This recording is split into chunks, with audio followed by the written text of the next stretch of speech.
नमस्कार विद्यार्थी मित्र मैत्रिणींनो, केसागर पब्लिकेशनच्या केसागर करिअर अकॅडमी यूट्यूब चॅनलवरती तुमचं पुन्हा एकदा स्वागत आहे। राज्यसेवा पूर्व परीक्षा 2024 साठी आपण इथे काही सेशन कंडक्ट करत आहोत केसागर पब्लिकेशन तर्फे। लेक्चर सिरीज तुम्हाला पूर्णपणे मोफत आहे। मे बी जून मध्ये आपली एग्जाम होईल, एग्जाम पोस्टपोन झालेली आहे आपली। सो आपली जी प्रिपरेशन आहे जून पर्यंत, प्रिपरेशन म्हणण्यापेक्षा आपली रिव्हिजन कंप्लीट झाली पाहिजे। तर इथं आपण काही हिस्ट्रीचे सेशन मी तुम्हाला दिलेले आहेत की प्रिव्हियस इयरचा जर क्वेश्चन पेपर तुम्ही बघितला तर तुम्हाला रेफरन्स बुक जे आहेत ना ते रेफरन्स बुक थोडंसं मॉडिफाय करावे लागणार आहे। त्याच्यासाठी बुकलिस्ट मी तुम्हाला प्रत्येक लेक्चरमध्ये देत आहे। आजचं सेशन आपण घेत आहोत मॅरेथॉन सेशन, भारताचा भूगोल, ज्याच्यावरती आयोग तुम्हाला खूप जास्त क्वेश्चन विचारतो। आणि जसं की मी तुम्हाला नेहमीच सांगते की जिओग्राफी हा जो सब्जेक्ट आहे, जिओग्राफी, एन्व्हायरमेंट, इकोलॉजी आणि करंट अफेअर्सचा भाग, असे मिळून 30+ क्वेश्चन आपल्याला विचारले जातात। म्हणजे जवळजवळ 60 मार्काला हा जो भाग आहे हा आपल्याला विचारला जातो। ठीक आहे, ओके। तर आजचं जे सेशन आहे आपण कंडक्ट करत आहोत आपलं जे बुक आहे ज्याला आपण ठोकळा म्हणतो, तर तुम्ही आपल्या ऑफिशियल वेबसाईटवरती जेव्हा जाल तेव्हा कॉम्प्रिहेन्सिव्ह मध्ये तुम्हाला आपली नवीन एडिशन मिळून जाईल, 29वी सुधारित आवृत्ती। बघा, 24 ची परीक्षा ही तुमच्यासाठी शेवटची संधी आहे, बरोबर। त्याच्यानंतर रिटर्न पॅटर्न लागू होईल, ethics, integrity, answer writing, optional subject, हे सगळं तुम्हाला पुन्हा करावं लागणार आहे। सो ही जी एक गोल्डन संधी आहे तुमच्यासाठी, त्याच्यासाठी 100% द्या। तर हे एक वन स्टॉप सोल्युशन आहे 29वी सुधारित आवृत्ती।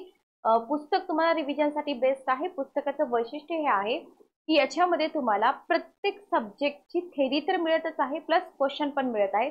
सगळ्यात महत्त्वाचं काय असतं, जेव्हा आपण थेरीचा अभ्यास करतो त्याच्यानंतर आपण कितपत अभ्यास योग्य केलेला आहे किंवा कितपत आपलं परफेक्शन झालेलं आहे हे बघायसाठी तुम्हाला तिथं क्वेश्चन सॉल्व्ह करायला मिळाले पाहिजे। ठीक आहे, तर या पुस्तकामध्ये तुम्हाला प्रत्येक सब्जेक्टचे 300+ क्वेश्चन आहेत। सोबतच तुम्हाला इथं 2023च्या पूर्वार्धातली जितकी काही महत्त्वाची आकडेवारी असेल, मग ते तुमच्या इकॉनॉमिक्स मध्ये असू द्या किंवा करंट अफेअर्स मध्ये असू द्या, तर तो सगळा भाग तुम्हाला इथे इन्क्लूड केलेला दिसून येतो। ठीक आहे, पुस्तक आपल्या ऑफिशियल वेबसाईट वरती मिळेल। अमेझॉन, फ्लिपकार्ट वरती पण पुस्तकं अवेलेबल आहेत आणि आपले जे प्रमुख पुस्तक विक्रेते आहेत त्यांच्याकडेही पुस्तकं अवेलेबल आहेत। ओके, तर याच पुस्तकातून आपण घेत आहोत आपलं आजचं सेशन जिओग्राफीचं। चला बघा, तर क्विक रिव्हिजन आहे, जास्त काही इथं आपण डीप मध्ये जाणार नाही आहोत। मॅप वगैरे जितके पॉसिबल होईल तेवढे मी तुम्हाला इथं दाखवेन। ठीक आहे, ओके। चला बघा, भारत प्राकृतिक रचना, भारताची प्राकृतिक रचना कशी आहे याच्यावरती थोडेफार आपल्याला क्वेश्चन विचारले जातात। थोडंसं मी झूम करते म्हणजे तुम्हाला दिसून।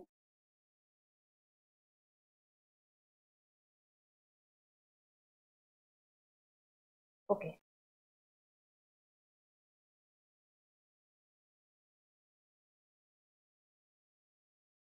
चला बघा, तर आपण जर बघितलं तर सोपं आहे की भूरचना जी आहे आपल्या भारताची त्याच्यामध्ये खूप सारी विविधता आहे, बरोबर। तर इथं आता 33 महासागर आहे किंवा 33 महासागराचा तळ उचलला गेल्यामुळं पर्वतरांगा निर्माण झाल्या किंवा गंगा सिंधू त्यांच्या उपनद्यांनी वाहून आणलेल्या गाळामुळे सपाट मैदानी प्रदेश, ही भारताच्या भूरचनेची वैशिष्ट्य आहेत, बरोबर। आता हे 33 महासागर वगैरे आहे किंवा वेगनर साहेबांचा सिद्धांत वगैरे आहे, ते ऍडव्हान्स कंटेंट मध्ये येतं, ते आपल्या रेफरन्स बुक मध्ये तुम्हाला मिळून जाईल। ठीक आहे, आणि ते नेहमी करावं लागतं, लक्षात घ्या, त्याच्यावरती क्वेश्चन येतो। पण 33 महासागराबद्दल आपल्याला काही क्वेश्चन येत नाहीत, लक्षात ठेवा। ठीक आहे, ओके। तर इथं भूरचनेच्या दृष्टिकोनातून आपण काय बघतोय की आपल्याकडं हिमालय पर्वतरांगा आहेत, कशामुळे निर्माण झालेले आहेत, 33 सागराचा गाळ उचलल्यामुळे। ठीक आहे, गंगा सिंधू त्यांच्या उपनद्यांनी वाहून आणलेल्या गाळामुळे काय झालेलं आहे, सपाट मैदानी प्रदेश निर्माण झालेला आहे। हे भारताच्या भूरचनेची वैशिष्ट्य आहेत। एका मिनिटामध्ये मी तुम्हाला इथं मॅप दाखवते, बघा। फिजिकल मॅप आहे हा भारताचा। तर याच्यामध्ये जर आपण बघितलं ना, इथं तुम्हाला आपल्या पुस्तकात तर मॅप मिळतीलच मिळतील, पण तुम्हाला पॉलिटिकल मॅप असेल, स्टेट आणि कॅपिटलचा मॅप असेल, डिस्ट्रिक्ट फिजिकल आउटलाईन मॅप असेल, रिव्हर मॅप असेल। आता इथं जर तुम्ही रिव्हर मॅप बघितला ना, तर या रिव्हर मॅप मध्ये ना तुम्हाला आता जे आपण बोललो ना, थोडंसं मी झूम करते म्हणजे दिसून येईल तुम्हाला। बघा, इथं तुम्हाला हा जो सिक्वेन्स आहे ना, हा सिक्वेन्स विचारला जातो। इथं इंडस रिव्हर आहे, इथं झेलम आहे, इथं चिनाब रिव्हर आहे, इथं रावी रिव्हर आहे। ठीक आहे, यांचा क्रम विचारला जातो। त्याच्यानंतर तुम्हाला हा जो प्रदेश दिसतोय गंगा सिंधू मैदानी प्रदेश, याच्यावरती क्वेश्चन विचारले जातात। गंगेला मिळणाऱ्या उपनद्या कोणत्या बाजूनी मिळतात? डाव्या बाजूनी मिळणाऱ्या असतील, उजव्या बाजूनी मिळणाऱ्या असतील, तुम्हाला विचारल्या जातात. लक्षात ठेवा. ठीक आहे. ओके. तर याच्यामध्ये जर बघितलं तर इथून वरचा जो भाग आहे उत्तर भारतीय मैदानी प्रदेश, त्याच्यामध्ये तुम्हाला यमुना, गंगा, गोमती, घागरा, चंबळ, बेटवा, सोन या सगळ्या नद्यांवरती आयोगाने प्रिव्हियस पण क्वेश्चन विचारलेले आहेत की नदी कुठून उतरते, कुठल्या मैदानात उतरते, वर्णनावरून नदी ओळखा, अशा प्रकारे. ठीक आहे. ओके. तर मॅप आणि थेरी दोन्ही तुम्हाला काय करायचं आहे, इथं कव्हर करायचं आहे. क्लिअर? चला पुढचा कंटेंट आपण कंटिन्यू करूया. तर भारतातील भूनिर्मितीचं स्पष्टीकरण आपल्याला कुठं सापडतं? आपल्याला भूखंड वहन हा जो सिद्धांत आहे वेगनर साहेबांचा, याच्यामध्ये सापडतं. प्लेट टेक्टॉनिक्स इथं तुम्हाला भूपट्ट विवर्तनिकी या सिद्धांतात सुद्धा या विचारणीला पुष्टी मिळते. म्हणजे तुम्हाला वेगनर साहेबांचा भूखंड वहन सिद्धांत आणि प्लेट टेक्टॉनिक्स हे दोन्ही सिद्धांत करायचेच आहेत, ज्याच्यावरती क्वेश्चन विचारले जातात. ठीक आहे. आता या सिद्धांताप्रमाणे भारत हा आफ्रिका, ऑस्ट्रेलिया या भूखंडासह अतिप्राचीन अशा गोंडवन भूखंडाचा भाग होता. लॉरेन्शियाचा होता का गोंडवनचा होता हे तुम्हाला विचारलं जातं. म्हणजे रेअर आहे, पण आपण हे करून ठेवलं पाहिजे. ठीक आहे.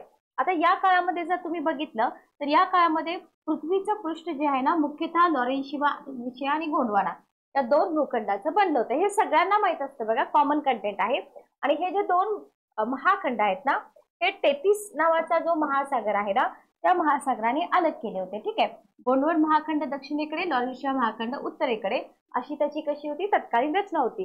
जर आपल्याला क्वेश्चन विचारला तर गोंडवन उत्तरेकडे देतील, लॉरेन्शिया दक्षिणेकडे देतील, एवढाच फरक असतो, बाकी काहीही नसतो. लक्षात घ्या. मग सध्याचा द्वीपकल्पीय भारत म्हणून ओळखला जाणारा जो पठारी प्रदेश आहे तो मुळात दक्षिण गोलार्धात होता. हे सेंटेन्स तुमच्यासाठी इम्पॉर्टंट आहे. इथं मी आयएमपी करते की सध्याचा आपण पेनिन्सुलर इंडिया म्हणतो ना, हा पेनिन्सुलर इंडिया कुठं होता बघा, हा पेनिन्सुलर इंडिया पठारी प्रदेश मुळात दक्षिण गोलार्धामध्ये होता. ठीक आहे. ओके. मग भूगर्भीय हालचाली ज्या आहेत ना, भूगर्भीय हालचालींचा परिणाम झाला आणि हा जो भाग आहे हा इतर भूभागापासून वेगळा झाला आणि त्याच्या ईशान्य दिशेकडे कलला गेला. ठीक आहे. ओके. क्लिअर? त्याच्यामुळे आपल्याला त्याची जी मूळ स्थिती होती ती बदललेली दिसून येते. आता या हालचालींचाच एक भाग म्हणून काय झालं, भारतीय द्वीपकल्पाच्या उत्तरेकडे म्हणजे गोंडवन आणि लॉरेन्शिया या दोन महाखंडाच्या मध्यभागी असलेला जो तेथीस महासागर होता तो काय झाला, उचलला गेला. पण तो वळ्यांच्या स्वरूपात उचलला, म्हणून आपल्याला इथे हिमालय पर्वतरांगा अस्तित्वात असलेल्या दिसून येतात. ठीक आहे. ओके. क्लिअर? लक्षात ठेवा. आता याच्यामध्ये महत्वाचं काय आहे, लॉरेन्शिया, गोंडवाना, दक्षिण गोलार्ध, ईशान्य दिशा विचारलं तर इथंच तुम्हाला क्वेश्चन मध्ये एरर टाकले जातात. बाकी जास्त काही अवघड या भागावरती विचारलं जात नाही. ठीक आहे. नेक्स्ट बघा, मूळचे द्वीपकल्पीय पठार जे आहे आणि नंतर निर्माण झालेला पर्वत प्रदेश यांच्या दरम्यान असलेल्या भू अभिनतीमध्ये हिमालयापासून येणाऱ्या नद्यांनी काय केलं, संचयन केलं. आणि आपण जे आता मॅप मध्ये बघितलं ते मैदानी प्रदेश तिथे आपल्याला निर्माण झालेलं दिसून येतं. ठीक आहे. घडण आणि भूस्वरूप यांचा विचार करून भारताचे हिमालयीन पर्वत प्रदेश याला 1 नंबर द्या, गंगा सतलज मैदानी प्रदेश याला 2 नंबर द्या, द्वीपकल्पीय पठारी प्रदेश 3 नंबर आणि किनारपट्टीचा प्रदेश असे 4 प्रमुख प्राकृतिक विभाग पाडले जातात. 4 प्रमुख प्राकृतिक विभाग लक्षात ठेवा. हिमालयीन पर्वत प्रदेश लक्षात राहतो, द्वीपकल्पीय पठारी प्रदेश लक्षात राहतो, किनारपट्टी पण लक्षात राहतो. फक्त गंगा सतलज मैदानी प्रदेश तुम्ही लक्षात ठेवा. ठीक आहे. ओके. नेक्स्ट बघा, भारताच्या मुख्य भूमीच्या किनारपट्टीची एकूण लांबी किती आहे हे तुम्हाला ना थोडंसं आयएमपी कंटेंट म्हणून हायलाइट करून दिलं जातं. तर भारताच्या मुख्य भूमीच्या किनारपट्टीची एकूण लांबी याच्यामध्ये थोडेफार चेंजेस असू शकतात, पण ही फिगर तुम्ही लक्षात ठेवा. आता इथं तुम्हाला जेवढे किलोमीटर दिलेले आहे त्यापैकी 4थ्या हिश्श्याहून थोडीशी अधिकच म्हणजे 1600 किलोमीटर लांबीची किनारपट्टी एकट्या गुजरातच्या वाट्याला आलेली आहे. लक्षात ठेवा. इथं तुम्हाला सिक्वेन्स लावा म्हटलं जातं. किनारपट्टी लाभलेली जी राज्य आहेत, आपला महाराष्ट्र पण त्याच्यामध्ये येतो. महाराष्ट्र असेल, गुजरात असेल, केरळ असेल, तर कोणत्या राज्याला जास्त किनारपट्टी लाभली आहे त्याच्यावरून क्रम लावा असा क्वेश्चन तुम्हाला इथं विचारला जातो. ठीक आहे. क्वेश्चन कसा विचारला जातो, क्रम लावा. आणि गुजरातच्या वाट्यास आलेल्या किनारपट्टीची लांबी जी आहे ना ती इतर राज्यांना वाट्याला आलेल्या किनारपट्टीपेक्षा कशी आहे, जास्त आहे. ओके. भारताचा भूगोल प्राकृतिक, सामाजिक, आर्थिक भूगोल तर मी याच्या आधीच कव्हर केलेला आहे. तर हा ठोकळ्यामधला भाग जो आहे तो क्विक रिव्हिजन साठी फार इम्पॉर्टंट आहे. नेक्स्ट बघा हिमालयीन पर्वत प्रदेश. आता याच्यामध्ये जर बघितलं तर हिमालय कसा आहे, तरुणवली पर्वत आहे, लक्षात ठेवा. पाठीमागं हे आपण जेव्हा 11th स्टँडर्डचे बुक आपण बघितलं होतं त्याच्यामध्ये बघितलेलं आहे पर्वतांचे प्रकार. तर सागर तळावरून उचलल्या गेलेल्या वळ्यांपासून हा पर्वत निर्माण झालाय आणि याच्यातला जो खडक आहे तो प्रामुख्याने स्तरित आणि रूपांतरित आहे. इथे क्वेश्चन विचारला जातो. वली पर्वतावरती क्वेश्चन विचारला जातो. हिमालयाच्या प्रमुख रांगा ज्या आहेत ना, वायव्येकडील पामीर नॉट पासून आग्नेयेकडील सरहद्द प्रदेशापर्यंत अशा किती किलोमीटर, 2414 किलोमीटर लांबीच्या प्रदेशात पसरलेल्या आहेत. लक्षात ठेवा, पामीरच्या नॉट पासून आग्नेयेकडील सरहद्द प्रदेशापर्यंत. ठीक आहे, ओके. आणि हे जे डिस्टन्स आहे हे डिस्टन्स पण लक्षात ठेवा, कधी क्वेश्चन विचारला नाही पण विचारला जाऊ शकतो. आता इथं जर तुम्ही बघितलं, इथं तुम्हाला जास्त नाही, एक एक्झाम्पल म्हणून शिखरं दिलेली आहेत. माउंट एव्हरेस्ट आहे, कांचनजंगा आहे, धवलगिरी आहे.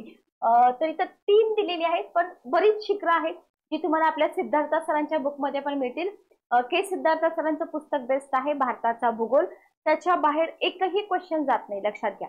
ठीक आहे. जर तुम्हाला पुस्तक हवं असेल तर मला कमेंट बॉक्समध्ये विचारा, तुम्हाला तिथं मी लिंक देते पुस्तकाची. ठीक आहे. तर इथं काय होतं माहिती का, इथं आपल्याला कांचनजंगावरती क्वेश्चन विचारलेला होता आयोगाने ऑलरेडी. तर शिखरांचा त्यांच्या उंचीनुसार क्रम लावा असा क्वेश्चन विचारला जातो. आणि पुढे जाऊन जर पॅटर्न बदलला तर तुम्हाला इंडियाचा एक आउटलाईन मॅप दिला जाईल आणि त्या आउटलाईन मॅप मध्ये या शिखरांची लोकेशन दाखवली जाईल आणि मग तुम्हाला त्यांचा उजवीकडून डावीकडे, डावीकडून उजवीकडे असा क्रम लावा, किंवा कोणतं शिखर कोणत्या भागामध्ये येतं, कोणत्या रांगेमध्ये येतं, हिमाद्रीमध्ये येतं, शिवालिकमध्ये येतं, अशा प्रकारचे क्वेश्चन विचारले जातात. ठीक आहे, ओके. म्हणजे सेंटेन्स एकच आहे पण या सेंटेन्सवरून तुम्हाला 7 ते 8 प्रकारचे क्वेश्चन इथं विचारले जातात. हिमालय पर्वतरांगामुळे मुख्य आशिया खंडापासून भारताचा जो उपखंड आहे तो कसा भौगोलिकदृष्ट्या वेगळा झालेला आपल्याला दिसून येतो. इथं तुम्हाला हिमालयाच्या 2486 मीटर उंचीपासून 4377 मीटर उंची दरम्यानच्या भागामध्ये, कोणत्या भागामध्ये, 2000 पासून 4000, इथं तुम्हाला जोजिला, नाथुला, रोहतांगला, लापछाला यांसारख्या खिंडी आहेत. आता हे जे पासेस आहेत ना, या पासेस वरती पण तुम्हाला जोड्या लावायचा क्वेश्चन विचारला जातो. ठीक आहे, कोणत्या स्टेटमध्ये येतात ते. आणि मग इथून आपल्याला जर बघितलं, हिमालयाच्या अंतर्गत भागातील दुर्गम प्रदेशाशी संपर्क साधणं शक्य होतं जर या पासेस नसत्या, तर इथं संपर्क साधता आला नसता. ठीक आहे, ओके. हिवाळ्यात या खिंडी बंद होत असल्याने पर्वताअंतर्गत अशा बऱ्याच भागाचा इतर जगाशी जो संबंध असतो तो तुटला जातो. आणि हिमालयाच्या प्रमुख रांगा पूर्वेकडे ब्रह्मपुत्रापासून पश्चिमेकडे सिंधू नदीपर्यंत पसरलेल्या आहेत. मुख्य रांगापासून वळ्यांच्या स्वरूपामध्ये काही उंच रांगा आपल्याला वेगळ्या दिसतात. IMP आहे, लक्षात ठेवा. हिमालयाचा फार मोठा परिसर सॉरी उंच पर्वतरांगा आणि खोल दऱ्या यांनी व्यापलेला आहे. वैशिष्ट्य दिले तुम्हाला इथं. तीव्र उतारांचे पर्वत भाग आहेत, व्ही आकाराच्या दऱ्या हे वैशिष्ट्य आहे, लक्षात ठेवा. आणि हिमालयाच्या उंचीवरील काही भागामध्ये आपल्याला ग्लेशियर्स, हिमनद्या दिसतात. हिमनद्यांच्या कार्यामुळे यू शेप व्हॅली निर्माण होते. त्याच्यानंतर इथं गिरीशृंगे, हिमानी सरोवरे हे सुद्धा आपल्याला इथं दिसून येतात. याच्यावरती पण आयोगाने क्वेश्चन विचारलेले आहेत. ठीक आहे, ओके. हिमालय पर्वताच्या एकमेकींना समांतर असणाऱ्या 4 प्रमुख रांगा, लक्षात ठेवा. 4 प्रमुख रांगा स्पष्ट दिसून येतात आणि या प्रमुख रांगांच्या उपरांगा एकमेकींमध्ये मिसळतात आणि थोडीशी कॉम्प्लिकेटेड अशी भूरचना आपल्याला इथं दिसून येते. Okay, clear. चला नेक्स्ट आपण पुढचा भाग बघूया. याच्यामध्ये जर तुम्ही बघितला ट्रान्स हिमालय, लक्षात घ्या. पहिला 4 म्हणतोय ना आपण, ट्रान्स हिमालय हा पर्वत भाग जो आहे ना, हा पर्वत भाग काही पर्वतरांगा आणि अति उंचीवरील पठारी प्रदेश यांचा मिळून बनलेला आहे. ट्रान्स हिमालयाची सरासरी उंची लक्षात ठेवा 6000 मीटर. भारताच्या संदर्भात जर तुम्ही विचार केला तर इथं तुम्हाला काय दिसून येतं, फक्त भारताच्या संदर्भात बघा तर हा भाग सर्वात उत्तरेकडील अंतर्गत भाग म्हणून गणला जातो. कोणता भाग, ट्रान्स हिमालयात. ठीक आहे, ओके. या प्रदेशाची रुंदी किती आहे, सरासरी 40 किलोमीटर इतकी आहे. त्याच्यानंतर पामीरचा पठार हा उंचावरील पठारी प्रदेश कोणत्या भागामध्ये येतो, ट्रान्स हिमालयामध्येच येतो. पामीरचा पठार भौगोलिक दृष्ट्या आशिया खंडाचा मध्य मानला जातो आणि या पामीरच्या नॉट पासूनच, म्हणजे हा आपला भारताचा वरचा भाग आहे, बरोबर. इथं पामीरचं नॉट येतं आणि इथून पूर्वेला, आग्नेयेला, ईशान्येला, नैऋत्येला आपल्याला पर्वतरांगा पसरलेल्या दिसून येतात. ठीक आहे, ओके. काराकोरम आणि कुंडलुनी या पर्वतरांगा हा पठारी भाग छेदून जातात. आता आपण एक मॅप बघूया, एकच मिनिट थांबा. बघा, हा आपण रिव्हर मॅप बघितला होता. आपण बघूया इथं फिजिकल मॅप बघूया. बघा, इथं जर फिजिकल मॅप तुम्ही बघितला, याच्यामध्ये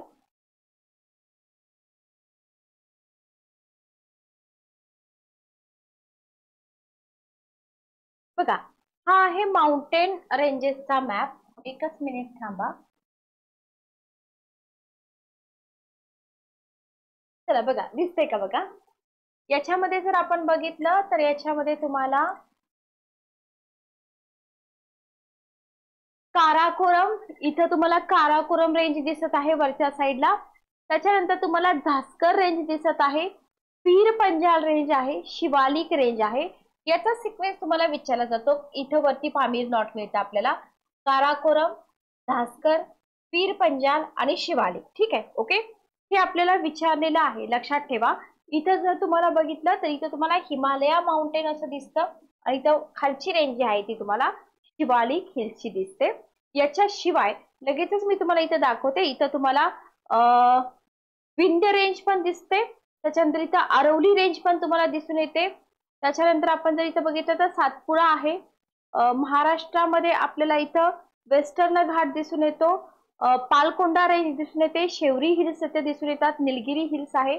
तर अशा प्रकारे आपल्याला जो माउंटेन मॅप आहे ना भारताचा, तो माउंटेन मॅप व्यवस्थित बघून ठेवावा लागतो. इथे तर मी जस्ट तुम्हाला हायलाइट दाखवते. तुम्ही व्यवस्थित डीप मध्ये हा जो भाग आहे हा भाग कव्हर करून घ्या. ठीक आहे, ओके. चला बघा, आता इथे काय होतं, काराकोरम आणि कुंडलोन या पर्वतरांगा काय करतात, हा जो पठारी प्रदेश आहे ना, म्हणजे पामीरचं पठार, हा भाग छेदून जातात आणि हाच पर्वत भाग उत्तरेकडे भास्कर रांग म्हणून ओळखला जातो. ठीक आहे, ओके, क्लिअर. त्याच्यानंतर बघा, पाचवा मुद्दा, K2 किंवा गॉडविन ऑस्टिन उंची पण तुम्हाला दिलेली आहे. हे जे शिखर आहे हे कोणत्या रांगेतील पर्वत शिखर आहे, काराकोरम रांगेतील पर्वत शिखर आहे. आणि हे शिखर भारतातील, लक्षात घ्या, सर्वोच्च जगातील क्रमांक 2चं. जगातील क्रमांक 1 आहे माउंट एव्हरेस्ट. माउंट एव्हरेस्ट आपल्या भारतामध्ये आहे का, नाही, नेपाळमध्ये आहे. ठीक आहे, ओके. ट्रान्स हिमालयीन पर्वत प्रदेशामध्ये तुम्हाला ट्रान्स हिमालयामध्ये कोणकोणता भाग इन्क्लूड होतो हे माहित पाहिजे. मग ट्रान्स हिमालयीन पर्वत प्रदेशामध्ये लडाखचा पठारी प्रदेश पण येतो, लक्षात ठेवा. आणि लडाखच्या पठाराची सरासरी उंची किती आहे, 5300. तुम्हाला मला वाटते कल्लेले पठार, जगातील जे कल्लेले पठार आहेत त्याच्यामध्ये तिबेटचं पठार, अरेबियाचं पठार, पॅन्टागोनियाचं पठार, याच्यावरती क्वेश्चन आला होता. सो हेही तुम्हाला लक्षात ठेवायचं आहे. लडाखच्या पठाराबद्दल तुम्हाला क्वेश्चन विचारला जाऊ शकतो. आता इथे जर आपण बघितलं तर इथं उंची तुम्हाला दिलेली आहे आणि वास्तविक पाहता हे जे लडाखचं पठार आहे ना, तुटक स्वरूपामध्ये अनेक पठारी प्रदेशांचा समावेश होतो. जसं की लडाख पठारी प्रदेशामध्ये लिंग जी टांग मैदान, अक्साई चीन आणि सौदा मैदान यांचा अंतर्भाव होतो, लक्षात ठेवा. ठीक आहे, ओके. त्याच्यामध्ये तुम्हाला सियाचीन खोऱ्याबद्दल पण इन्फॉर्मेशन दिली. तर सियाचीन हा कोणत्या प्रदेशातील, लडाख प्रदेशातील हिमालयाच्या कोणत्या रांगामधील, काराकोरम रांगामधील 80 किलोमीटर लांबीचा 10 किलोमीटर रुंदीचा पट्टा आहे. Very very important. भारत आणि पाकिस्तान सीमेलगत भारतात असलेला हा भूभाग समुद्र सपाटीपासून 20,000 फूट उंचीवरती आहे. आणि या ठिकाणी झालेल्या भारत पाक चकमकीमुळे हा परिसर जगातला सर्वात उंच युद्धभूमी म्हणून गणला गेलेला आहे. ठीक आहे, ओके, क्लिअर. आय होप तुम्हाला इथपर्यंत क्लिअर झाला असेल. नेक्स्ट पार्ट आपण बघूया. नेक्स्ट बघा, ग्रेटर हिमालय. ट्रान्स हिमालय आपलं कंप्लीट झालं. ट्रान्स हिमालयामध्ये कोणकोणता भाग इन्क्लूड होतो व्यवस्थित लक्षात ठेवा. ग्रेटर हिमालया हाच प्रदेश तुम्हाला हिमाद्री किंवा बृहद हिमालय या नावाने दिला जातो पेपरमध्ये. तर याला ओळखलं जातं हिमाद्री किंवा बृहद हिमालय. इतर रांगांच्या तुलनेमध्ये जर तुम्ही बघितलं तर हा सर्वात सलग आणि सर्वात उंच पर्वत प्रदेश आहे. आपल्याला काय वाटतं, आपल्याला वाटतं की ट्रान्स हिमालया सगळ्यात उंच आहे, पण असं नाहीये. ग्रेटर हिमालया जो मधला भाग येतो ना, तो सगळ्यात उंच आहे. आणि ग्रेटर हिमालयाचा वायव्येकडील भाग नंगा पर्वत म्हणून ओळखला जातो, लक्षात ठेवा बरं का. ग्रेटर हिमालयाचा वायव्येकडचा जो भाग आहे तो नंगा पर्वत म्हणून ओळखला जातो. पूर्वेकडे अरुणाचल प्रदेशामध्ये हा भाग नामचा बर्वा म्हणून संबोधला जातो. ग्रेटर हिमालयाची सरासरी उंची 6100 मीटर असली तरी 8000 मीटरहून अधिक उंचीची अनेक पर्वत शिखर या रांगेमध्ये तुम्हाला दिसतात आणि माउंट एव्हरेस्ट जगातील सर्वोच्च शिखरासोबतच कांचनजंगा, नंदा देवी ही उंच शिखर आपल्याला ग्रेटर हिमालयाच्या रांगेमध्ये दिसतात. आयोग तुम्हाला देईल ट्रान्स हिमालयामध्ये, ठीक आहे. शिवालिक मध्ये तर नाही देणार, पण ट्रान्स हिमालया, ग्रेटर हिमालया, हिमाद्री, बृहद हिमालय ही जी नावं आहेत ही लक्षात ठेवा. हा पर्वत भाग जो आहे 12ही महिने हिमाच्छादित असतो. काश्मीर परिसरामध्ये इथं आपल्याला 2440 मीटर उंचीपर्यंत आणि मध्य भागामध्ये 3960 मीटर उंचीपर्यंत असणाऱ्या हिमनद्या तुम्हाला इथं दिसून येतात. म्हणजे इथपर्यंत खाली येणाऱ्या हिमनद्या दिसून येतात, ठीक आहे. ओके, तर हा झाला ग्रेटर हिमालया. त्याच्यानंतर आहे लेसर हिमालया. बघा, कोणत्या हिमालयाला? हिमाचल म्हणून ओळखलं जातं लेसर हिमालयाला. आणि या पर्वत प्रदेशाची रुंदी किती आहे? 60 ते 80 किलोमीटर. सरासरी उंची आहे 3,500 ते 4,500 मीटर. आणि असे जरी असले तरी 5050 मीटर पेक्षा अधिक उंचीची काही पर्वत शिखर तुम्हाला इथं दिसून येतात, ठीक आहे. लेसर हिमालयाची रांग आहे ना, दक्षिणाभिमुख उतार तीव्र आहे. विचारत नाही ते एक्झाम मुळे, लक्षात घ्या. फक्त इथं तुम्हाला या रांगांमध्ये वृक्ष कोणते मिळतात किंवा थंड हवेची ठिकाणं कोणती आहे हे विचारलं जातं. इथं आपल्याला ओक वृक्षांची वनं दिसतात. बेल देवदार असेल, ब्ल्यू पाईन असेल, या वृक्षांची वनं दिसून येतात. बर्च असेल, स्प्रूस, सिल्वर फर. त्याच्यानंतर तुम्हाला काश्मीरमधली पीर पंजाल ही लेसर हिमालयातील सर्वाधिक लांबीची पर्वतरांग, हे पण विचारलं जाऊ शकतं. झेलम आणि बियास नद्यांच्या दरम्यान कोणती पर्वतरांग येते? तर पीर पंजाल येते. आग्नेयेकडे आपल्याला धौलाधार नावाने ओळखली जाणारी रांग सुद्धा लेसर हिमालयाचाच भाग आहे. आणि शिमला हे थंड हवेचं ठिकाण आपल्याला लेसर हिमालयामध्येच दिसून येतं, लक्षात ठेवा, ठीक आहे. ओके, इथं तुम्हाला काश्मीरचं खोरं पण प्रसिद्ध आहे, तेही लेसर हिमालयामध्येच दिसून येतं. आणि काश्मीरच्याच खोऱ्यामधून कोणती नदी वाहते? झेलम रिव्हर वाहते, ठीक आहे. जस्ट एक मिनिट थांबा. ओके, चला नेक्स्ट बघा. हिमाचल प्रदेशातील कुलू आणि कांगडा या खोऱ्यांचा पर्वत भाग आपल्याला लेसर हिमालयामध्येच मिळतो. नैनिताल, राणीखेत, मसुरी यांच्यासारखी 1500 ते 2000 मीटर दरम्यान उंची असलेली जी थंड हवेची ठिकाणं आहेत ना, ती सुद्धा आपल्याला लेसर हिमालयाच्या पर्वतामध्येच वसलेली दिसतात.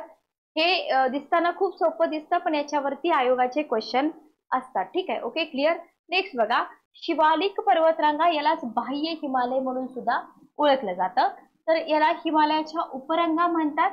हिमालय पर्वताच्या निर्मितीनंतर नद्यांनी तीव्र उतारावरून काय केलेलं आहे? फार मोठ्या प्रमाणात गाळ वाहून आणला. ओके, आणि हिमालयाचा जो पायथा आहे ना, तिथं सखल भागामध्ये संचयन झालं. अजून पण आपण म्हणतोय की जी प्लेट टेक्टॉनिक्स आहे, पृथ्वीच्या भूगर्भामधली जी हालचाल आहे ती चालूच आहे. आणि सागरतळ उचलला जाण्याची क्रिया पण चालू आहे. भूगर्भातील प्रचंड अंतर्गत घडामोडीमुळे, नैऋत्येकडून असलेल्या दाबामुळे हे गाळाचे थर सुद्धा जे आहेत ना, हे सौम्य वळीसारखे उचलले गेले. आणि त्याच्यामुळे काय झालं? हिमालयाच्या पायथ्याजवळ टेकड्यांची एक रांग निर्माण झाली, लक्षात ठेवा. आणि हीच रांग शिवालिक पर्वतरांग म्हणून ओळखली जाते, ठीक आहे. Okay, clear. आता हिमालयातील ही जी बाह्य हिमालय आपण म्हणतो किंवा ज्याला आपण शिवालिक म्हणतो, याची उंची किती आहे बघा? 600 ते 1500 मीटर आहे, ठीक आहे. अरुणाचल प्रदेशामध्ये जर तुम्ही बघितली तर तुम्हाला रुंदी 15 किलोमीटर इतकी दिसते. हिमाचल प्रदेशामध्ये 50 किलोमीटर दिसते, ठीक आहे.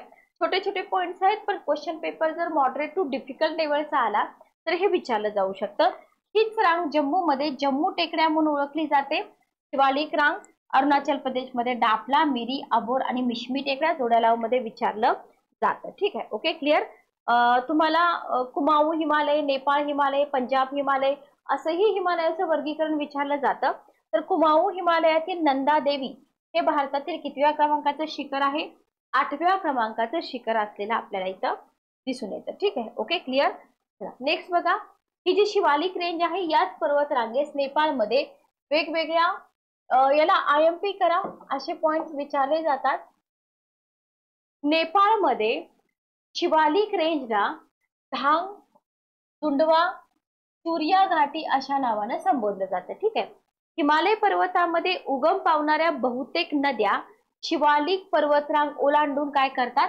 मैदानी प्रदेशामध्ये उतरतात आणि नेपाळच्या पूर्वेस ही पर्वतरांग उष्णकटिबंधीय आर्द्र पानझडी वृक्षांच्या अरण्याने व्यापलेली आहे.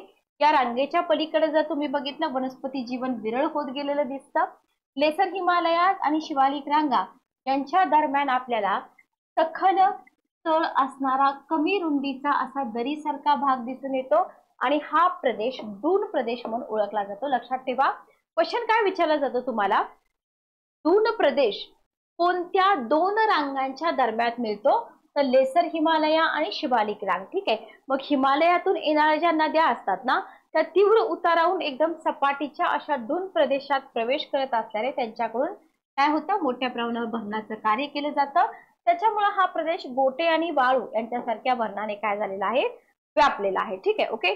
जम्मू मधील उधमपूर आणि कोटली, उत्तर प्रदेशामधील कोटा, दून प्रदेश तुम्हाला विचारतात बघा, जोड्या मध्ये विचारते. जम्मू मधला दून प्रदेश कोणता, उधमपूर कोटली.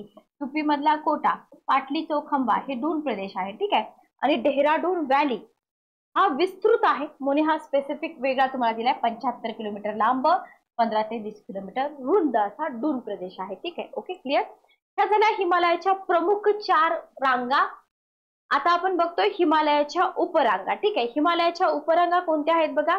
हिमालयाच्या 4 प्रमुख पर्वत रांगा व्यतिरिक्त पश्चिमेला आणि पूर्वेला ज्या काही उपरांगा गेलेल्या आहेत त्याच्याबद्दल आपण बघतोय.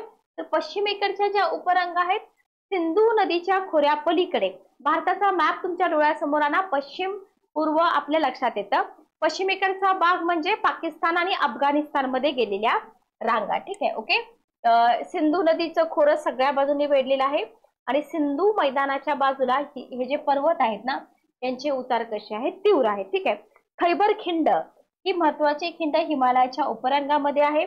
पश्चिम उपरांगाचा प्रदेश समशीतोष्ण कटिबंधात असल्यानं तिथली हवा कशी आहे, थंड आहे. शिवाय हा प्रदेश खंडांतर्गत असल्याने कसा आहे, कोरडी पण आहे. भूप्रदेश वृक्ष आणि वनस्पती विरहित आहे कारण का समशीतोष्ण. ठीक आहे, थंड आहे ना हवा. लहान सहान झुडपे हे इथलं प्रमुख वनस्पती जीवन आपल्याला दिसून येतं. लक्षात ठेवा, पाकिस्तान आणि अफगाणिस्तानकडे गेलेल्या पर्वतरांगा. ठीक आहे, ओके. त्याच्यानंतर बघा पूर्वेकडील उपरांगा याला आपण पूर्वांचल असं म्हणतो. लक्षात राहतं, दिहांग गहरी उलटल्यानंतर हिमालयाच्या या उपरांगा कुठे वळतात, दक्षिणेकडे वळतात आणि एकमेकींना समांतर जाणाऱ्या या उपरांगांनी अरुणाचल प्रदेश, मिझोरम, त्रिपुरा, मेघालय, मणिपूर पूर्वांचलचा जो भाग आहे कोणत्या राज्यांचा प्रदेश कव्हर झालेला आहे, इथं आपल्याला अरुणाचल प्रदेश, मिझोरम, त्रिपुरा, मेघालय. ठीक आहे, ओके, क्लिअर. या उपरांगांची उंची जी आहे 500 ते 3000 मीटरच्या दरम्यान आहे. शिखर जास्त मिळतात आपल्याला उंचीची. इथे जर बघितलं पूर्वेकडील उपरांगा ज्याला आपण पूर्वांचल म्हणतो, तर या पूर्वांचल उपरांगांना यांना स्थानिक नावं आहेत बघा. नागा म्हटलं जातं, गारो, खासी, जयंतिया, लुशाई म्हणजेच मिझो हिल्स, पतकोई. तर हे तुम्हाला लोकेशन दाखवून विचारलं होतं, सिक्वेन्स लावा. गारो, खासी, जयंतिया कोणत्या स्टेटमध्ये मिळतात. ठीक आहे, ओके. आता इथं काहीसं उष्ण आणि दमट हवामान असल्यामुळं या रांगा घनदाट अरण्याने व्यापलेल्या दिसतात. ठीक आहे, ओके. हिमालयाच्या मुख्य रांगा आणि वळलेल्या उपरांगा याच्यामुळे काय झालेलं आहे, एक नरसाळ्यासारखी भूरचना आपल्याला दिसते आणि त्याच्यामुळं नैऋत्य मोसमी वारे या प्रदेशात काय होतात, कोंडले जातात आणि इथं या प्रदेशाचा जो अंतर्गत भाग आहे ना तिथं आपल्याला प्रचंड पाऊस पडलेला दिसतो आणि याच्यामुळेच आपल्याला सोहरा, जुनं नाव चेरापुंजी मेघालय आणि मावसिनराम मेघालय यांसारखी जगातील सर्वाधिक, जगातील म्हटलंय बरं का, भारतातील नाही, पावसाची ठिकाणं आपल्याला इथं दिसून येतात. Okay, clear. आता हे झालं कॉमन कंटेंट. थोडस एक्स्ट्रा नॉलेज म्हणून तुम्हाला आपल्या ठोकळ्यामध्ये दिलेलं आहे बराडने पाडलेले विभाग. ठीक आहे, ह्या ज्या उपरांगा आहेत बरोबर, उपरोक्त रांगा आणि उपरांगा अशी विभागणी आपण बघितली आणि स्थूलमानाने हिमालयाचा आढावा आपण घेतला. तर सर सिडने बराड जे होते ना यांनी काय केलं, अभ्यासाच्या सोयीसाठी समान भौगोलिक परिस्थिती लक्षात घेऊन हिमालयाचे पंजाब किंवा काश्मीर हिमालय, कुमाऊ हिमालय, नेपाळ हिमालय, आसाम हिमालय, ठीक आहे, हे बराडने पाडलेले प्रकार आहेत. लक्षात ठेवा. तर हे आपल्याला व्यवस्थित लक्षात ठेवायचे आहेत. इथे जर बघितलं आपण तर बराड यांनी पाडलेला पहिला विभाग जो आहे तो म्हणजे पंजाब किंवा काश्मीर हिमालय. बघा इथे जर तुम्ही बघितलं ना तर हा जो विभाग आहे ना कोणत्या नद्यांच्या दरम्यान येतो ते महत्वाचं आहे. सतलज आणि सिंधू नदीच्या दरम्यान 560 किलोमीटर लांबी, बरोबर. हिमालयाच्या प्रमुख रांगामध्ये 6000 मीटर पेक्षा अधिक उंचीची शिखरं तुम्हाला या पंजाब किंवा काश्मीर हिमालयामध्ये मिळतात. हिमालयाच्या 2 समांतर रांगामध्ये तळाशी येणारा काश्मीर खोऱ्याचा प्रदेश एक दून प्रदेश असावा असं वाटण्याजोगी या भागातील भूरचना आहे. Okay, clear. तर हा झाला पंजाब किंवा काश्मीर हिमालय. नेक्स्ट बघा कुमाऊ हिमालय. तर हा आहे 320 किलोमीटर लांबीचा. पश्चिमेला सतलज आणि पूर्वेला काली नद्यांच्या दरम्यान येतो. इथे जर तुम्ही बघितलं तर कुमाऊ हिमालयातील पर्वत शिखर, व्हेरी व्हेरी इम्पॉर्टंट, याला करा IMP, क्वेश्चन आलेला आहे. नंदा देवी, बद्रीनाथ, केदारनाथ, त्रिशूल, गंगोत्री, यमुनोत्री. क्वेश्चन पेपर काढून बघा, याच्यावरती क्वेश्चन विचारलेला आहे. ठीक आहे. त्याच्यानंतर आहे नेपाळ हिमालय. इथे जर आपण बघितलं तर हा आहे 800 किलोमीटर लांबीचा, काली नदीपासून तिस्ता नदीपर्यंत पसरलेला. ठीक आहे. ओके. तुलनात्मक दृष्ट्या नेपाळ हिमालयाचा प्रदेश अधिक उंचीचा आहे. 12ही महिने हिमाच्छादित असतो. सरासरी उंची 6850. याच्यापेक्षाही उंच फॉर एक्झाम्पल माउंट एव्हरेस्ट इथं मिळतं तुम्हाला, मकालू मिळतं. बघा कुमाऊ हिमालयातली शिखरं, नेपाळ हिमालयातली शिखरं, आसाम हिमालयातली शिखरं, या सगळ्या शिखरांचा तुम्ही उंचीनुसार क्रम लावा. ते क्वेश्चन पेपर मध्ये आपल्याला विचारलं जातं. आणि अजून काय विचारलं जाऊ शकेल, फॉर एक्झाम्पल तुम्हाला माउंट एव्हरेस्टचा नाही देणार, नामचा बर्वा देतील, बरोबर, किंवा तुम्हाला कुला कांगरी देतील, चोमोलारी देतील, आणि हे एका बाजूला आसाम हिमालय, नेपाळ हिमालय, पंजाब हिमालय देतील, आणि मग आपल्याला जोडायला हवा असा क्वेश्चन तिथं सांगितला जाऊ शकतो. ठीक आहे. ओके. आसाम हिमालयामध्ये जर बघितलं इथं धवलगिरी, अन्नपूर्णा ही सगळी महत्वाची शिखरं आहेत. आसाम हिमालयामध्ये तिस्ता आणि दिबांग या नद्यांच्या दरम्यान पसरलेला 750 किलोमीटर लांबीचा जो भाग आहे तो आसाम हिमालय म्हणून ओळखला जातो. ओके. सांगपो या मूळ प्रवाहास अरुणाचल प्रदेशामध्ये दिबांग व लोहित या नद्या मिळाल्यानंतर एकत्रित प्रवाह ब्रह्मपुत्रा म्हणून ओळखला जातो. ब्रह्मपुत्रा नद बघा, खूप मोठी जर नदी असेल ना तर त्याला नद असं म्हटलं जातं. ठीक आहे. ब्रह्मपुत्रा नद. ओके. आता या पार्श्वभूमीवर सोप्या भाषेमध्ये परंतु स्थूल मानाने जर आपण बघितलं तर आसाम हिमालयाचा प्रदेश तिस्ता आणि ब्रह्मपुत्र यांच्या दरम्यान पसरलेला आहे. आणि नामच्या बर्वा, कुला कांगरी, चोमोलारी आसाम हिमालयातील महत्वाची पर्वत शिखर. याच्यामध्ये कुला कांगरी आणि चोमोलारी याच्यावरती आयोगाने कधी क्वेश्चन विचारलेला नाहीये, पण पुढे जाऊन क्वेश्चन विचारला जाऊ शकतो. ठीक आहे. Okay, clear. नेक्स्ट आपण पुढे जाऊया.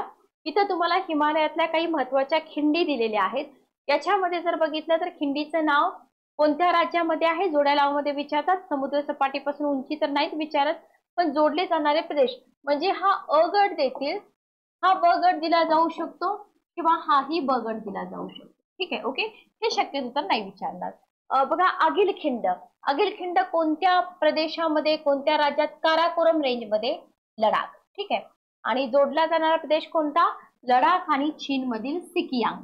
ठीक आहे. नेक्स्ट आहे बनिहाल खिंड, याला जवाहर टनेल पण म्हटलं जातं.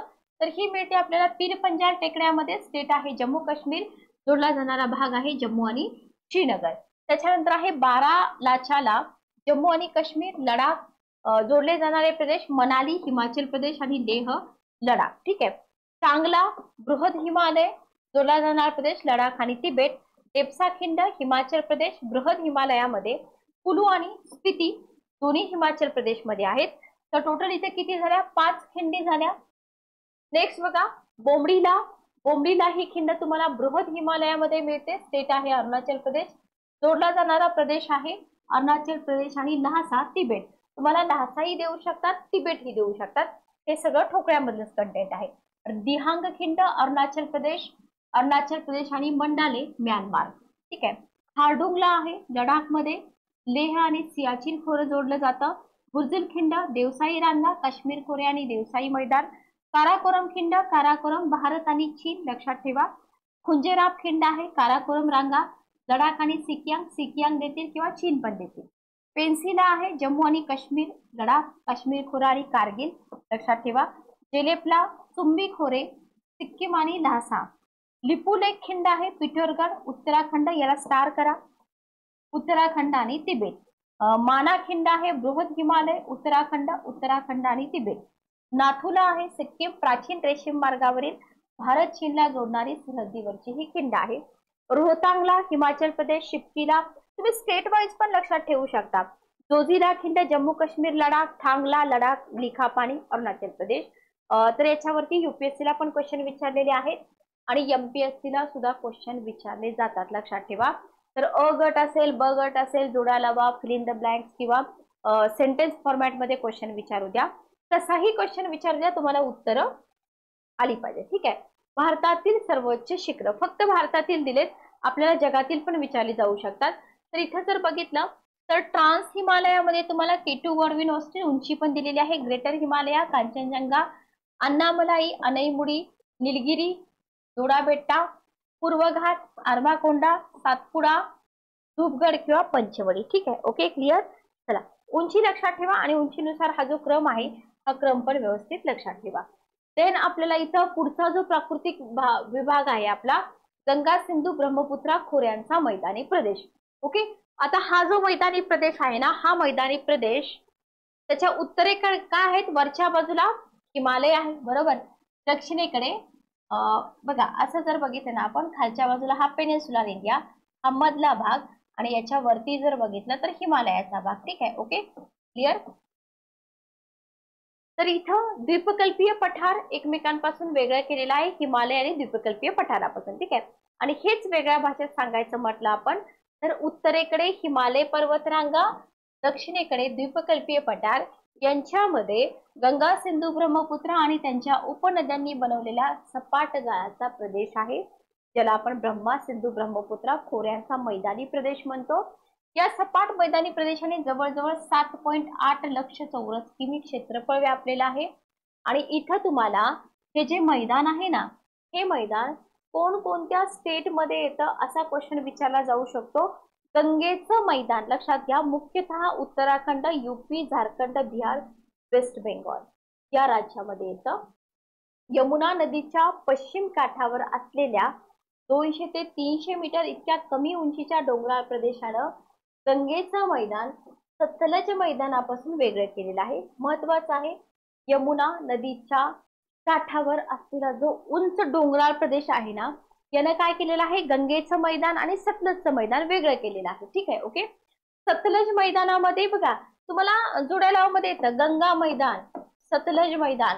सतलज मैदानामध्ये प्रामुख्याने पंजाब आणि हरियाणातला मैदानी प्रदेश येतो. ठीक आहे. किंवा मरुस्थळी आणि भांगर राजस्थान मधला सखल प्रदेश पण येतो. आणि हे जे मैदान आहे ना, सतलज मैदान, पश्चिमेला राजस्थानच्या वाळवंटामध्ये विलीन होऊन जातं. ठीक आहे. ओके, गंगेच्या मैदानाच्या पूर्वेला मॅप तुम्ही डोळ्यासमोर आणा, आसाम राज्यामध्ये ब्रह्मपुत्र नदीचा चिंचोळी मैदानी प्रदेश आहे. ठीक आहे. नदी प्रवाहापासून दूर असलेले प्रदेश पुराच्या गाळाने व्यापलेले आहेत. हा गाळ भांगर, खादर, भाबर हा भाग वारंवार विचारलेला आहे. तर याला भांगर म्हटलं जातं आणि जो तुलनेनं नवीन गाळ आहे त्याला काय म्हटलं जातं, खादर म्हटलेलं जातं. ठीक आहे.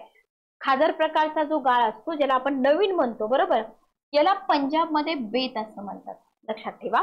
मैदानी भागाच्या दक्षिण सीमेवर चंबळ आणि सोन नद्यांच्या दरम्यान अतिरिक्त खंडातून निर्माण झालेली दुर्भूमी म्हणून ओळखला जाणारा प्रदेश आहे, लक्षात ठेवा.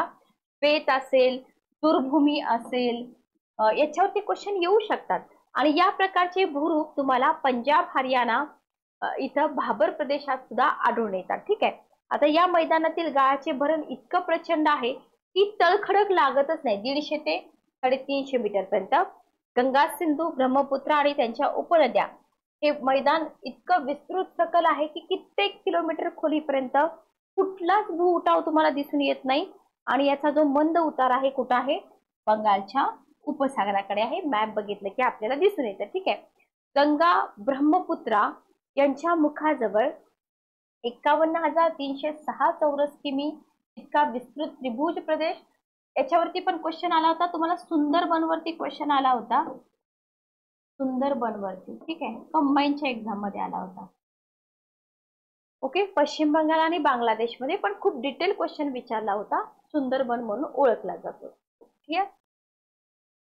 नेक्स्ट बघा, द्वीपकल्पीय पठारी प्रदेश. हा प्रदेश जर आपण बघितलं भूकवचाच्या पुरातन भागांपैकी एक आहे आणि ही भूमी देशातील सर्वात प्राचीन म्हणजे 380 कोटी वर्षापूर्वीची आहे. लक्षात घ्या. अनेक प्रकारचे उंच सकल भाग, लहान मोठ्या पर्वतरांगा,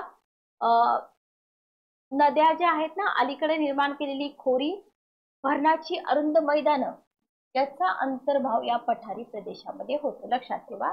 इथं पश्चिम घाट, पूर्व घाट, विंध्य, सातपुडा, अरवली, छोटा नागपूर आपल्या लक्षात राहतं. हे इतकं तरी समजतं. ठीक आहे. नद्या जर बघितलं, तापी, नर्मदा, कृष्णा, गोदावरी, कावेरी, महानदी, डेल्टाचा पण इथं समावेश होतो. आणि सगळ्यात महत्वाचं, द्वीपकल्पीय पठाराचा जो उतार आहे कुठं आहे? पूर्वेकडे आहे. Okay, clear.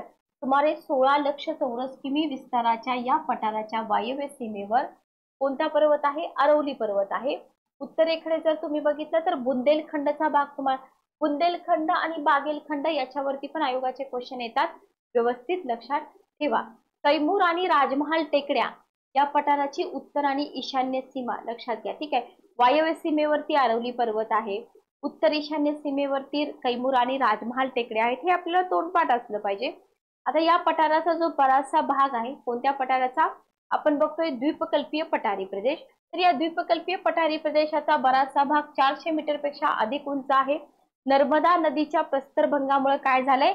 या पठाराचे दोन भाग पडले. यमुना नदी, विंध्य पर्वत यांच्या दरम्यान झिजेचं जे मैदान आहे त्याला बुंदेलखंड म्हटलं जातं आणि नर्मदाच्या उत्तरेकडच्या भागाला माळव्याचं पठार आणि दक्षिणेकडील पठाराला दख्खनचे पठार. बघा, इथं तुम्हाला बुंदेलखंड, माळवा पठार आणि दख्खनचं पठार हे लक्षात ठेवायचं आहे. केरळ राज्यामध्ये जर आपण बघितलं तर अनैमुडी द्वीपकल्पीय भारतातलं सर्वोच्च शिखर कोणतं? अनैमुडी, जे तुम्हाला कोणत्या स्टेट मध्ये मिळतं? केरळमध्ये मिळतं. ठीक आहे. ओके,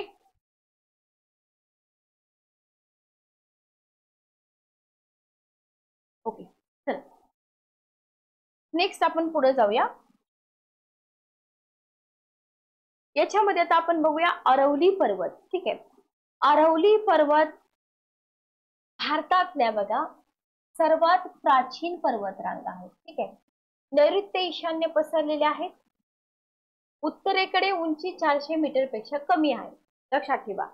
अरवली मधलं सर्वोच्च शिखर गुरु शिखर, मही, लुनी, वनास या नद्या अरवली पर्वतात उगम पावतात. मही आणि लुनी या नद्या अरबी समुद्राला जाऊन मिळतात, तर वनास नदी चंबळ नदीला जाऊन मिळते. ठीक आहे. जस्ट एक मिनिट.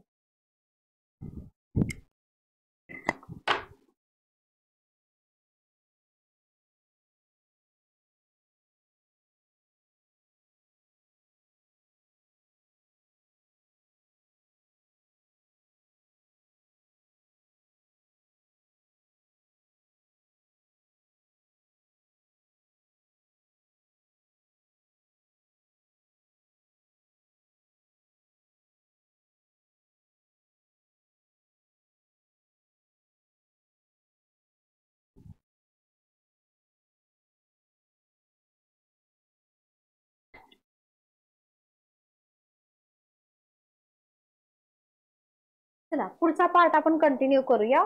याच्यानंतर बघा विंध्य पर्वत पूर्व पश्चिम अशा पसरलेल्या महत्वाच्या पर्वतरांगा आहेत. इथं जर बघितलं तर आपण या पर्वतरांगेमुळे या रांगाद्वारे उत्तरेत असलेले सूड नदीचं खोरं आणि दक्षिणेला नर्मदा नदीचे खोरे एकमेकांपासून वेगळं होतं. ठीक आहे. सोन नदी पूर्व वाहिनी आहे, नर्मदा नदी पश्चिम वाहिनी आहे. लक्षात ठेवा. मही नदीवरती क्वेश्चन आला होता. विंध्य पर्वतरांगेमध्ये 500 मीटर उंचीवर उगम आहे. ओके. सातपुडा पर्वतरांगा या रांगा विंध्य पर्वतालाच समांतर आहेत, पूर्व पश्चिम. पाठीमागे मी तुम्हाला मॅप दाखवला होता. याच्या उत्तरेला तुम्हाला नर्मदा खोरे, दक्षिणेला तापी खोरं मिळतं. महादेव डोंगर रांगा आणि गाविलगड टेकड्या सातपुडा रांगेच्या उपरांगा आहे, त्याला स्टार करा. पंचमढी जवळच धुपगड हे सातपुडा पर्वतातील सर्वाधिक उंचीचे ठिकाण आपल्याला मिळतं. सातपुडा पर्वतरांगेचा पूर्वेकडचा भाग पुढं मैकल रेंज म्हणून ओळखला जातो. ओके. तर त्याच्यानंतर आहे छोटा नागपूर पठार, झारखंड राज्याचा भाग, दगडी कोळशाच्या साठ्याकरता प्रसिद्ध. सरासरी उंची लक्षात घ्या 700 मीटर. दामोदर नदी महत्वाची नदी, पूर्वेकडील प्रदेशात राजमहाल टेकड्या. सगळ्यात महत्वाचं आहे छोटा नागपूर पठार, याला करा IMP. IMP. Okay, clear. याच्या बाहेर जास्त क्वेश्चन जात नाहीत बघा, फक्त एक्स्ट्रा इन्फॉर्मेशन जी आहे ना ती तुम्हाला आपले जे सिद्धार्थ सरांचं बुक आहे त्या बुक मधनं करावी लागेल. ठीक आहे, ओके. पश्चिम घाट, आता याच्याबद्दल तर आपल्याला सगळं माहिती आहे. सह्याद्री म्हणून ओळखलं जातं. कळसुबाई, सालेर उंच शिखरं आहेत, बरोबर. घाट आपल्याला माहित आहेत. पुष्पगिरी, कुद्रेमुखी शिखरं आपल्याला माहित आहेत. गुडलूर जवळ सह्याद्री, निलगिरी पर्वत एकत्र येतात हे आपल्याला माहिती आहे. दोडा बेट्टाबद्दल आपल्याला माहिती आहे. म्हणजे पश्चिम घाटाबद्दल आपल्याला बरीच माहिती असते. पलनी टेकड्या असतील, काडमम असतील, हे सगळं आपल्याला माहिती आहे. दख्खन पठाराबद्दल जर बघितलं तर सातपुडा पर्वत, महादेव डोंगररांगा, पश्चिम घाट, पूर्व घाट यांच्या दरम्यान पसरलेला जो प्रदेश आहे दख्खन पठार, बरोबर. उंची किती आहे? 460 मीटर. काही भागामध्ये 1200 मीटर पेक्षा पण जास्त आपल्याला इथं दिसून येते. ठीक आहे, ओके, क्लिअर. तर हा भाग आपल्याला माहितीच आहे. लावा रसाचे थर आहेत समांतर उपरांगा पठारी प्रदेशामध्ये पसरलेले आहेत. इथं सातमाळा, अजिंठा, गोदावरी, भीमा खोऱ्या दरम्यान हरिश्चंद्र, बालाघाट हे कॉमन कंटेंट आहे, मी जास्त घेत नाही. ठीक आहे. दख्खन पठाराच्या आग्नेय भागामध्ये आंध्रचं पठार येतं, हे लक्षात ठेवा. वर्धा, प्राणहिता, लहान लहान टेकड्या आहेत. कर्नाटक पठार दख्खनच्या पठाराचाच भाग आहे, लक्षात ठेवा बरं का. जे महत्वाचं आहे ते मी तुम्हाला सांगते. कर्नाटक पठाराचा उत्तर भाग कृष्णा नदी प्रणालीच्या प्रभावामुळे झीज होऊन 600 मीटर उंचीचा बनले 600 मीटर पेक्षा कमी उंचीचा बनलेला आहे. त्याच्यानंतर बघा इथं आपल्याला तुंगभद्रा आणि कावेरी नदीचं खोरं पण दिसून येईल. Okay, clear. पूर्व घाट बघा, दख्खनचं पठार पूर्व घाटाने सीमित आहे. पूर्व घाट उंचीनं कमी आहे, सलग नाही. अनेक नद्यांनी सलगता नष्ट केली आहे. महानदी, गोदावरी खोऱ्यांच्या दरम्यान ह्या ज्या रांगा आहेत ना, खऱ्या अर्थाने पर्वतीय स्वरूप प्राप्त होतं. ओके, इथं रांगांची सरासरी उंची तुम्हाला पूर्व घाट पश्चिम घाट कंपॅरिझन करून विचारला जाऊ शकतो. तर सरासरी उंची 900 मीटर, शिखर 1500 मीटर पेक्षा अधिक उंच. ठीक आहे. अर्माकोंडा आणि महेंद्रगिरी ही पूर्व घाटातील आपल्याला उंच शिखर दिसून येतात. Okay, clear. बघा हा भाग जो आहे ना हा भाग खूप महत्वाचा आहे. याच्यानंतर किनारपट्टीचा प्रदेश. तर हा जो पार्ट आहे नेक्स्ट सेशन मध्ये आपण कंटिन्यू करूया. लेक्चर कसं वाटलं कमेंट करून नक्की सांगा. ठोकळा मागवा जेणेकरून तुमची रिव्हिजन तुमच्या एक्झाम टाइम पर्यंत होऊन जाईल. तर भेटूया नेक्स्ट सेशन मध्ये. Good day, take care.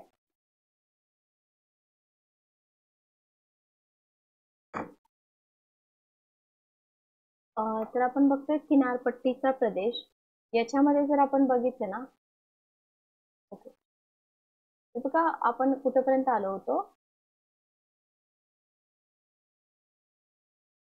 तर किनारपट्टीचा जो प्रदेश आहे याच्यावरती आपल्याला पश्चिमेकडे कच्छचं जे रण आहे त्या कच्छच्या रणापासून पूर्वेकडे गंगा ब्रह्मपुत्रा यांचा जो डेल्टा प्रदेश आहे, त्रिभुज प्रदेश आहे, बरोबर. तर या त्रिभुज प्रदेशापर्यंत भारताच्या मुख्य भूमीला एकूण किती समुद्रकिनारा लाभला आहे? 6100 किलोमीटर. ठीक आहे, ओके. अंदमान निकोबार लक्षद्वीप यांचा जर तुम्ही विचार केला, या बेट समूहाचा यांचा विचार न करता हे वरचं कंटेंट लक्षात ठेवा. आणि जर अंदमान निकोबार लक्षद्वीप यांचा जर विचार केला तर एकूण 7517. ओके. भारताच्या पश्चिमेस असलेला किनारा अरबी समुद्रालगत आहे. पूर्वेकडे बंगालच्या उपसागराचा किनारा आहे. मुख्य भूमीच्या दक्षिणेकडे हिंदी महासागराला लागूनच फारच थोडा असा किनारा आपल्याला इथं दिसून येतो. ठीक आहे. पूर्व किनारपट्टी जर तुम्ही बघितली तर पश्चिमेकडील किनाऱ्यापेक्षा पूर्वेकडील किनारपट्टीचं मैदान कसं दिसतं? रुंद दिसतं. गंगा ब्रह्मपुत्रा महानदी, कृष्णा गोदावरी आणि कावेरी यांचा जो त्रिभुज प्रदेश आहे याच्यामुळे आपल्याला काय दिसतं? काही ठिकाणी समुद्राच्या दिशेने किनारपट्टीचा विस्तार वाढलेला दिसून येतो, लक्षात ठेवा. ठीक आहे, ओके. कशामुळं? त्रिभुज प्रदेशांमुळे म्हटलंय. आता झीज होऊन पूर्व घाट पाठीमागे जाण्याची क्रिया घडत असल्यामुळे आपल्याला इथं किनारपट्टीची रुंदी वाढलेली दिसत आहे. तर पूर्व किनारपट्टी बद्दल हे सगळे जे पॉइंट्स आहेत ना हे सगळे पॉइंट्स व्यवस्थित आपल्याला लक्षात ठेवायचे आहेत. सागरातील वाळूच्या दांड्यांचे भरणाद्वारे पक्क्या जमिनीत रूपांतर झाल्यामुळे मुळातच सागराचा भाग असलेली पुलिकत आणि चिल्का ही खाऱ्या पाण्याची सरोवरे, बघा ही पुलिकत आणि चिल्का ना ही मुळात सागराचा भाग होती, बरोबर. पण सागरातील वाळूच्या दांड्याचं भरण झालं, पक्क्या जमिनीमध्ये रूपांतर झालं त्याच्यामुळे ही किनाऱ्यावर निर्माण झाल्यासारखी आपल्याला दिसून येतात. ओके, म्हणजे मुळात सागराचा भाग असलेली सरोवर जर तुम्हाला विचारली तर पुलिकत आणि चिल्का. तमिळनाडू आणि श्रीलंका यांच्या दरम्यान जर तुम्ही बघितलं तर या किनारपट्टीच्या जवळपास प्रवाळ बेट तयार झालेली आहेत. ओके, तर तुम्हाला पूर्व किनारपट्टी प्रवाळ बेटांबद्दल क्वेश्चन विचारला जाऊ शकतो. पश्चिम किनारपट्टी, पूर्व किनारपट्टीच्या तुलनेत पश्चिम किनारपट्टीचं मैदान कसं आहे, अरुंद आहे. लक्षात घ्या, तुम्हाला आयोग रुंद देईल पण कसं आहे, अरुंद आहे. ठीक आहे, मधल्या भागामध्ये विशेष अरुंद असून उत्तरेकडे रुंदी कशी आहे, वाढलेली आहे. बघा, पूर्वच्या ठिकाणी पश्चिम देतील, पश्चिमच्या ठिकाणी पूर्व देतील.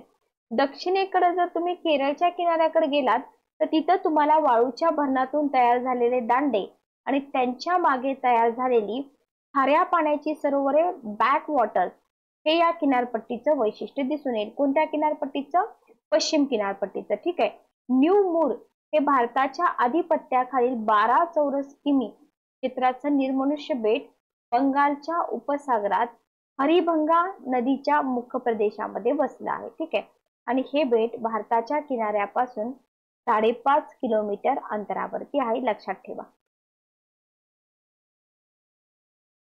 नेक्स्ट बघा, कर्नाटक आणि महाराष्ट्रात पश्चिम घाटामधून जे लहान मोठे प्रवाह समुद्राला मिळतात की नाही, त्यांची मुख आणि खाड्या यांच्यामुळं किनारा खंडित झालेला दिसतो.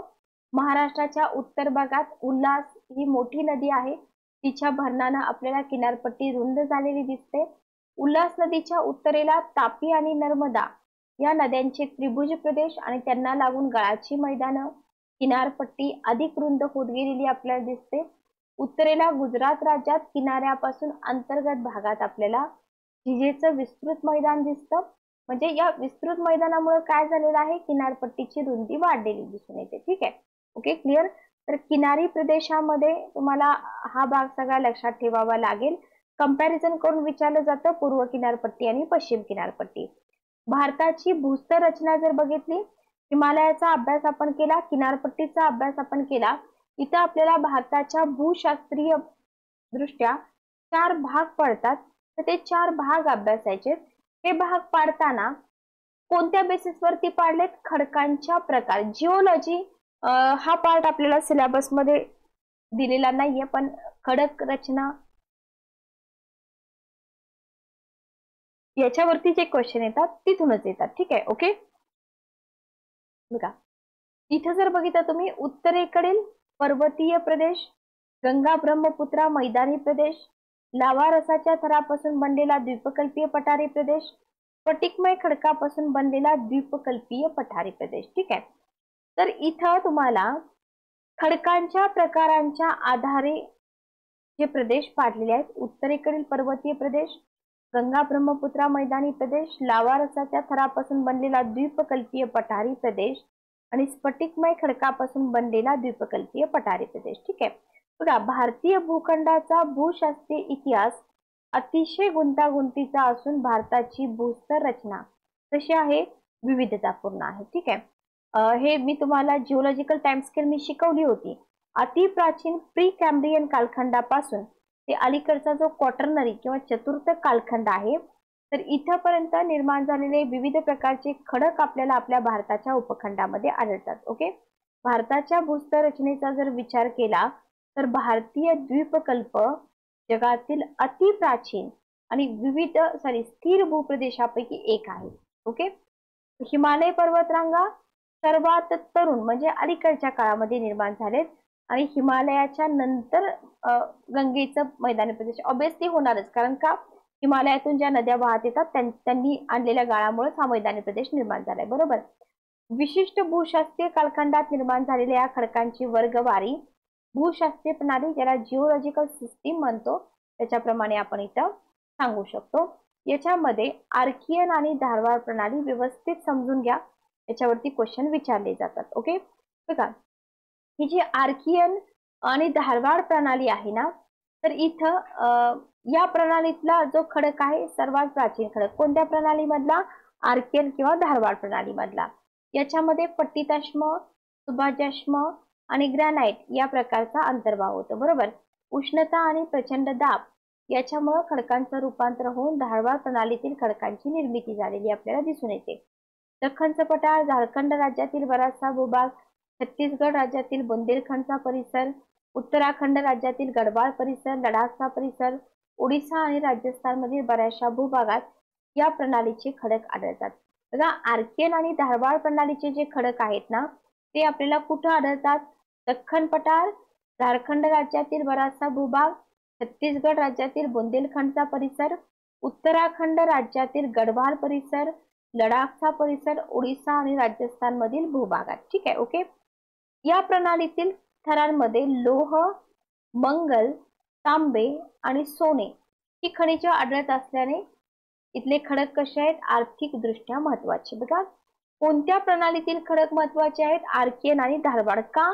कारण इथं या प्रणालीचे जे थर आहेत ना, इथं लोह, मंगल, तांबे आणि सोने सगळे किमती आहेत, बरोबर. त्याच्यामुळे याला आर्थिक दृष्ट्या महत्व आहे. हडप्पा प्रणाली, भूगर्भातील उलाढालीमुळे काय झालेलं आहे?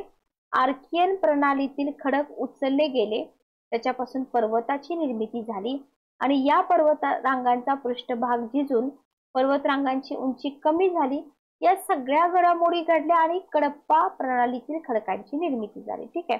त्याच्यामध्ये पाटीचा दगड, गारगोटीचा दगड, चुनखडक यांचा समावेश झालेला आपल्याला दिसून येतो. आता इथं तुम्हाला जिओलॉजिकल सिस्टीम असेल किंवा जिओलॉजिकल टाइम स्केल असेल.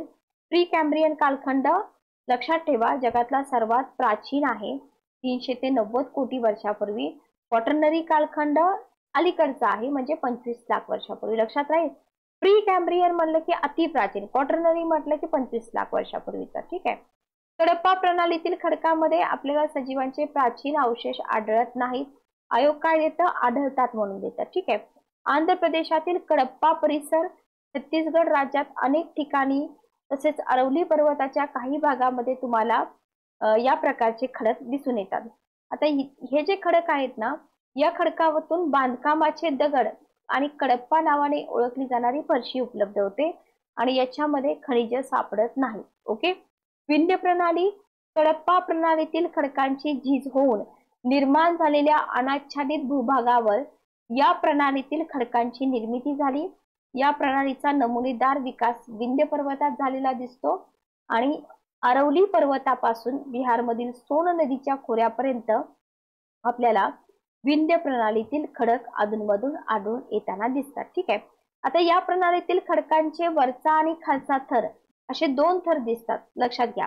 हिरे, चुनखडक, वालुकाष्म, पाटीचा दगड या खडकांपासून उपलब्ध. हिरे उपलब्ध होतात म्हणजे आर्थिकदृष्ट्या महत्वाचे आहेत. पॅलिओझोइक प्रणाली 30 ते 60 कोटी वर्षापूर्वी भूगर्भातील प्रचंड उलटा पालथीमुळे सागरतळ उचलला आणि या प्रणालीतील खडकांची निर्मिती झाली. ठीक आहे. इथे जर तुम्ही बघितलं तर जम्मू काश्मीर आणि लडाख या 2 संघराज्य प्रदेशामध्ये आणि हिमालय प्रदेश व उत्तराखंड राज्यातील कुमाऊ परिसरामध्ये पॅलिओझोइक प्रणालीतील खडक आढळून येतात.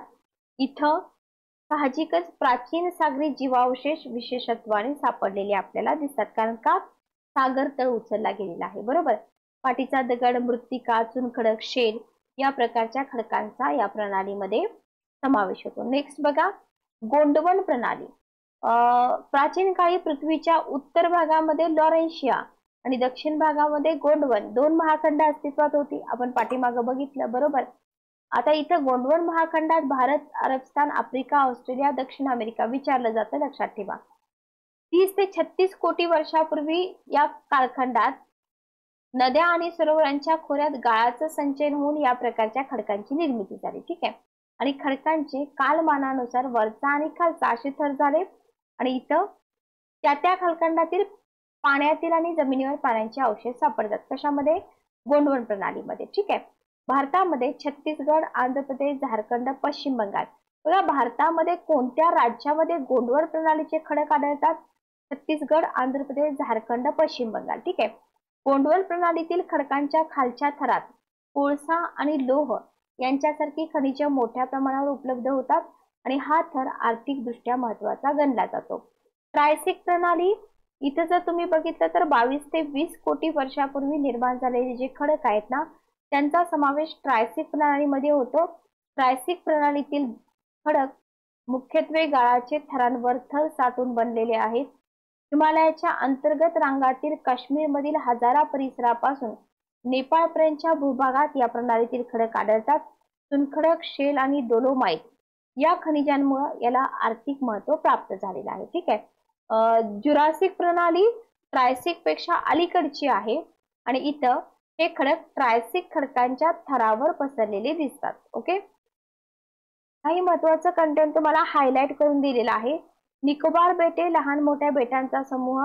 राष्ट्र म्हणून भारताचा जर विचार केला तर या बेट समूहातील ग्रेट निकोबार बेटावरील इंदिरा पॉइंट हे भारताचे अति दक्षिणेकडचं टोक ठरतं. ठीक आहे. ओके, उत्तराखंड राज्यातील कुमाऊ गढवाल परिसरामध्ये, हिमाचल प्रदेशामध्ये स्पिती भागामध्ये तुम्हाला कोणत्या प्रकारचे जुरासिक प्रणालीमधील खडक दिसून येतात लक्षात ठेवा. राजस्थान आणि कच्छच्या काही भागात जे चुनखडक, वालुकाष्म, शेलचे साठे आहेत कोणत्या प्रणालीतील आहेत? जुरासिक प्रणालीमधील आहेत. ओके, त्याच्यानंतर आहे क्रेटेशस प्रणाली आणि डेक्कन ट्रॅप. बघा, क्रेटेशस कालखंड जो आहे या क्रेटेशस कालखंडातील शेवटच्या टप्प्यात भारतीय द्वीपकल्पातील फार मोठ्या भूप्रदेशात शिलारसाचा सार्वत्रिक उद्रेक झाला. ओके, हा शिलारस जमिनीतील भेगामधून हळूहळू बाहेर पडत गेला. ही क्रिया थांबून थांबून पण दीर्घकाळात घडत राहिली.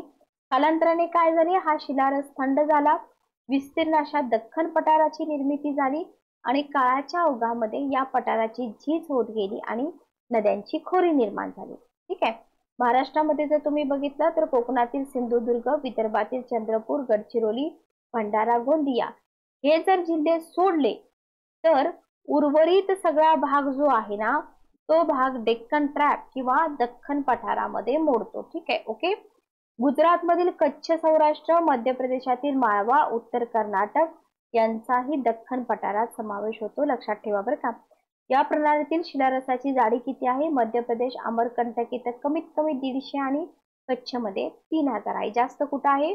कच्छ मध्ये आहे. ठीक आहे. ओके, तृतीय प्रणाली ज्याला आपण टर्शरी म्हणतो, भूगर्भातील प्रचंड उलटापालथीमुळे प्राचीन काळी पृथ्वी तलावर अस्तित्वात असलेल्या टेथिस महासागराचा थर उचलला जाऊन त्यापासून हिमालय पर्वतरांगांची निर्मिती झाली आणि ही क्रिया अजून पण चालू आहे. साहजिकच टर्शरी प्रणालीतील खडक आपल्याला हिमालय पर्वतरांगेमध्ये आढळून येतात. भारताच्या हिमालयाच्या रांगाशिवाय पश्चिम आणि पूर्व किनारपट्टीवरील काही ठिकाणी या प्रणालीतील खडक आपल्याला आढळून येतात. Okay, clear. नेक्स्ट आहे शिवालिक प्रणाली. लक्षात घ्या, शिवालिक प्रणाली याच्यामध्ये जर आपण बघितलं, टेथिस महासागराचा तळ उचलला, हिमालयाची निर्मिती झाली, नद्यांनी गाळ वाहून आणला, दक्षिण पायथ्याला साचू लागला, जाडी वाढली 6000 मीटर आणि हे थर शिवालिक टेकड्या म्हणून ओळखले जातात. ओके, इथं जर बघितलं तर इथं तुम्हाला